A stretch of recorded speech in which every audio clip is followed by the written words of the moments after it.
How to TV. What's up guys, Nate with Dirt Lifestyle here, and today I'm going to teach you how to teach yourself how to weld. I am constantly getting emails, direct messages, people contacting me that they ask for me to do a basics to welding video, and that is what this is going to be. I'm here to give you the basics that you need to know to start welding as soon as you're done with this video. Before you get started welding, you need to get some good PPE. So I'd recommend a decent set of welding gloves. I would recommend one of these. A lot of people don't buy these, but I really like them. It's just like a welding hat. If you have spatter or anything, and you're a bald guy like me, it's nice to not have your welding spatter hit directly on your skin. And then you need a good auto darkening helmet. What's nice about auto darkening helmet is you can see through it whenever you're not welding, and then whenever you are welding, it automatically dims to shield your eyes from the bright light. Then I would also recommend a thin set of gloves for tacking and whatnot, because whenever you're handling something kind of complicated with multiple pieces you got to hold together to tack, it's kind of hard and cumbersome with a thick set of gloves. So I will tack things together with a thin set of gloves, and then whenever I go back to finish weld, I put my thick set of gloves back on. If you haven't bought a machine yet, there is a lot to consider, so let's take a minute or so and just go over the basics of what you're looking for. First two things I would recommend you need to look for when you're buying a machine is that it's 220 and that it is shielded, meaning that it's going to use a gas. The gas that you're going to be using is a 75-25 mix of argon and CO2, and the reason that I always stick with a 220 is that I had a 110 first. It's good for sheet metal work, like really thin, you know, like a fender or something on a truck, but it is not good for fabricating bumpers, skid plates, anything like that. So I would definitely recommend just getting something that's 220. You can find 220 welders in the same price range as a 110 welder, and you will have so much less headaches in the future. You can always take a 220 welder and step down the wire and turn it way down and weld sheet metal, but you can't take a sheet metal welder and turn it up high enough to weld 1/4 inch plate. This machine is the Miller Multimatic 20 AC DC. This is what's called a multi-process machine. So this machine has the ability to weld multiple welding types. So it comes with a TIG torch, it comes with a MIG gun, and it even comes with the leads in order to make it a stick welder as well. Pretty much any MIG machine you buy will have this door right here, and this is where you're going to load your wire and everything. I use .035, there's .030 and .023 are also very popular. 035 is pretty good for just about anything but really thin sheet metal. If you're going to do really thin sheet metal, I would recommend either using .23 in a spool gun, or you can put .23 in this machine. It's just you're a lot more likely to kink the thin wire whenever you're going through a really long lead like this. We have this selected on MIG steel C25. That's exactly what we're going to be welding today. And then we can select the wire size. So there's 030, there's 024. We're going to go to 035 because that's the wire we're using. I think we're going to start with 1/4 inch. So we're going to go to 1/4. One thing I did forget to mention is a good welding jacket. So the traditional welding jacket is leather, it's heavy duty, it's kind of cumbersome, doesn't breathe very well. I have been using these thinner welding jackets for years. I've never had a burn go through the jacket at all. So this is what I would recommend, but it's your body. Make sure you do your research. Don't just listen to some random guy on YouTube.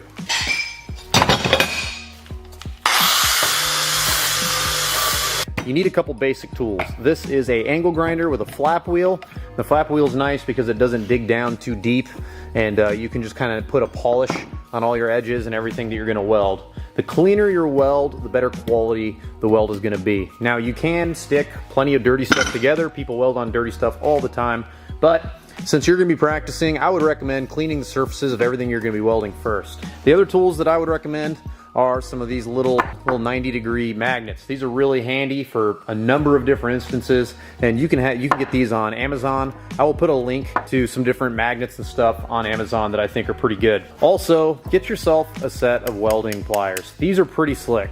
So you can snip the wire with that. This is the right size for the tip, so you can undo the tip if it's kind of bound on there. This is the right size for the nozzle. This is a slag hammer. I don't use it very often, but sometimes you're using a plasma cutter or something, you end up getting a little slag on the end that you can knock off with the slag hammer. And get yourself a decent stainless steel brush, but any kind of wire brush, so you can clean your material as you're going. This is kind of a bonus. This is called nozzle gel, and once you get your nozzle warmed up, you can dip it in there and it'll help keep all the different stuff from building up inside your nozzle, keeping the nozzle clean.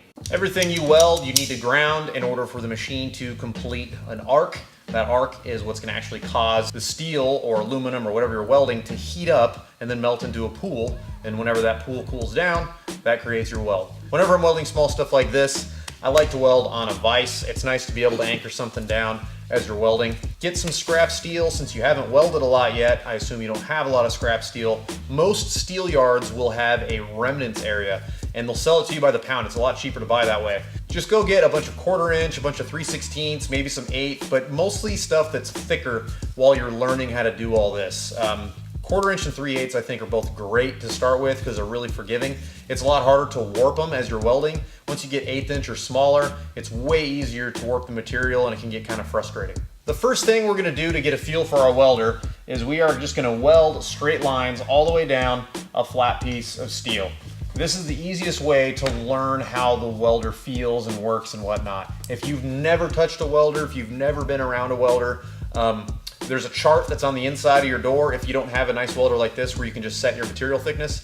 And on that chart, it will have your material thickness. It'll kind of give you a basic starting point.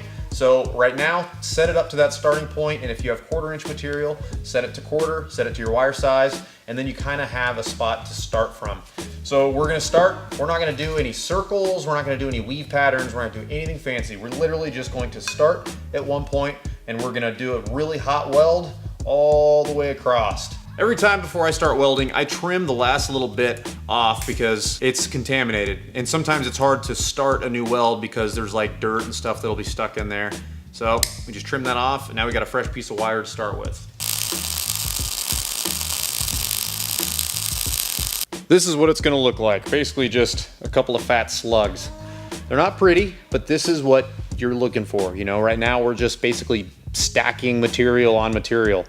Now, if you take and you cut and you grind a nice big notch in here, whenever you weld, it's gonna be able to set a lot flatter, and it's gonna be a lot better looking. But to start, I just want you to weld a bunch of lines. I did a DL for Dirt Lifestyle because I'm a dork, but you don't have to do that. Or you can put your wife's initials in there so you can see what, you know, how much you like her. Once you've done a whole bunch of passes and you've adjusted your machine to where you feel pretty comfortable and your welds are consistent all the way throughout, you know, you don't have any big bulges or pops or anything like that, then it's time to weld 2 pieces of steel together. And we're basically just gonna weld 2 flat plates together. This is the easiest way, I think, to kind of go to the next step. So I'm just gonna lay this right here.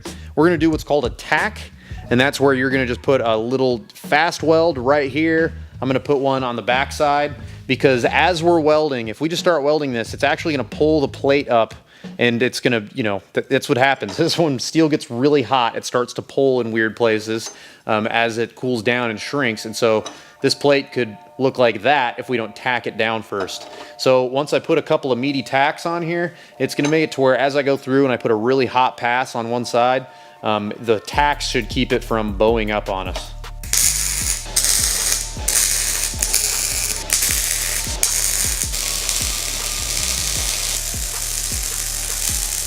This is about what you're gonna end up with. Now we're still just holding the nozzle steady and we're just slowly moving it throughout the weld. These welds will start to look better as I show you some different techniques here in a few minutes. But first, I just want you to hold it and just keep it as consistent as you can throughout the weld. You're trying to teach yourself the hand position. You're trying to teach yourself how to be comfortable while you're welding.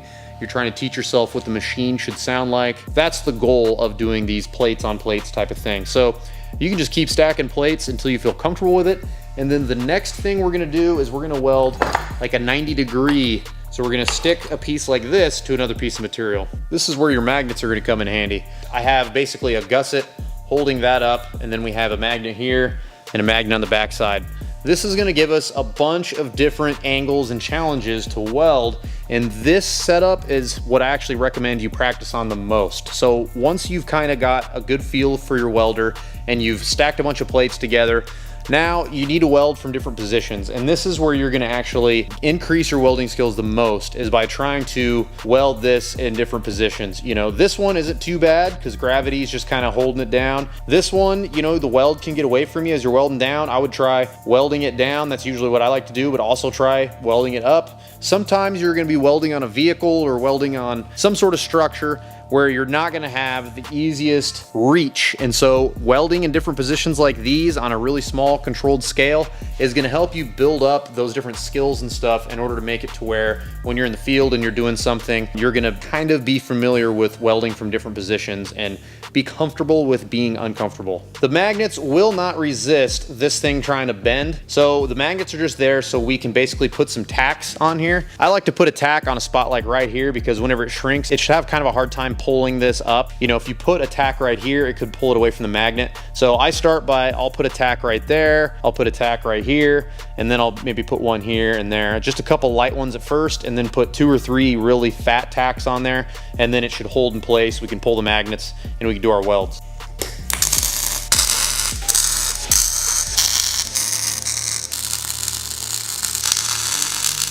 You're gonna notice that these welds look a little bit neater, and that's because there's a technique that we're about to go over that's gonna show you how to make them look a little bit more consistent and just a little bit better overall. If you wanna change the look of your weld, there's 3 techniques that I know of that can slightly change the way it looks whenever you're all done welding. And the first one is just gonna be concentric circles. So you're just gonna take and you're just gonna do this over and over and over and over. And what's interesting is it doesn't look like circles when you're done.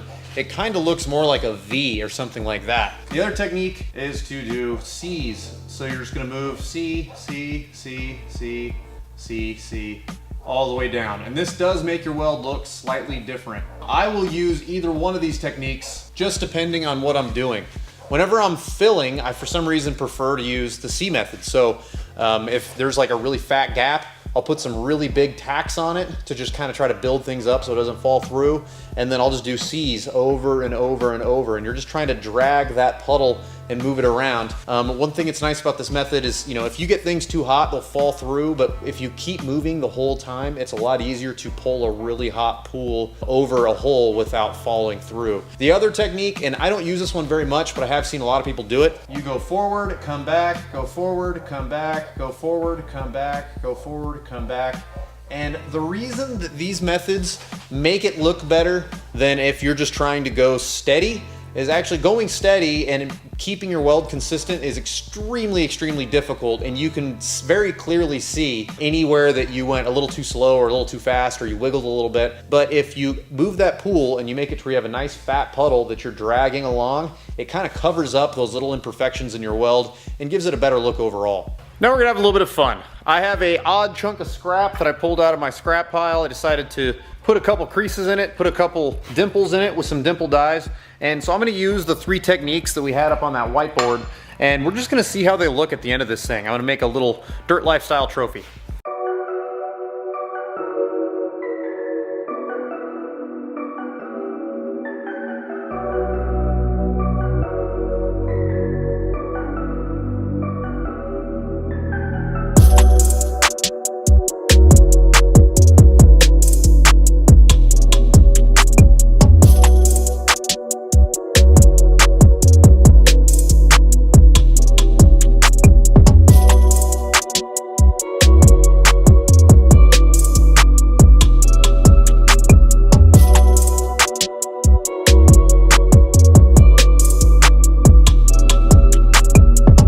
On the right-hand side, we did the start-stop method, so we just kind of went forward, back, forward, back, forward, back. It turns out how I usually notice they turn out. There's a little bit of extra spatter and whatnot around the weld. You know, that's okay, it's not that big of a deal, but I prefer it to be as clean as possible. The center weld is basically just circles over and over and over and over. For me, that creates the most uniform looking weld, but I'm also pretty partial to the left weld here, and this is just C's over and over and over, making little C's. So those are the 2 methods that are my favorite, but I do think that depending on what look you're going for and what project you're working on, all 3 of these could be used and be very satisfactory. I know I'm gonna get some questions about these little skulls. These are from a company called Ballistic Fabrication. These guys work with us quite a bit. They sent me some of these a while back and I decided to use them on this project. This video is basically the exact same principle. I wanted to give you guys enough stuff to practice and enough information to fire up your machine that you can get started welding, but clearly there is so much more to welding than what we have seen here. But it's all about that experience. It's all about those hours. You've got to get out into the shop. You've got to put your hours in, and you have to just get some time on your machine so you can become comfortable with it and you can start doing some fun. As always, if you enjoyed the video, please hit that thumbs up and subscribe.